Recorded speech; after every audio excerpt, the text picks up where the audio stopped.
بسم الله الرحمن الرحیم. زه عباس خبره کوم.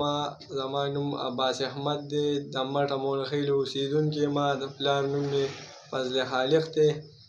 او زه پرون ښار د څه کار پسې تللی وم. زه د هغه طرفه چې راتلم نو ما سره یو بل ملګری مو او زه چې څنګه د عزیزو په چوکۍ باندې راوختم دغه ځای کې ماله غله رالل او زه په موټرسایکل له شا نه ووالم. زه یې راوغورځولم نو چې زه د سړکه پاڅېدم هغوی ما ته په سر باندې 3 تماچې ایښودې وې او ما سره 125 موټرسایکل و، هونډا 2024 ماډل یو صفر ګاډی و.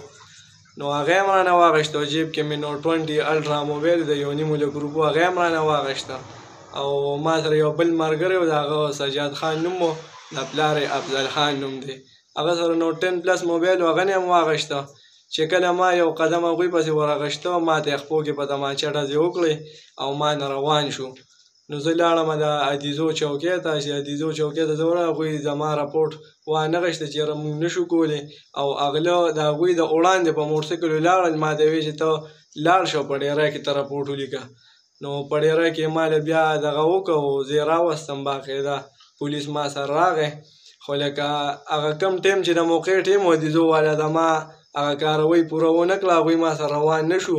ما ته یې ویل چې یاره ته ډیری ته ورسه. ما سره هغه موټرسایکل او موبایل هر څه غلو یوړل.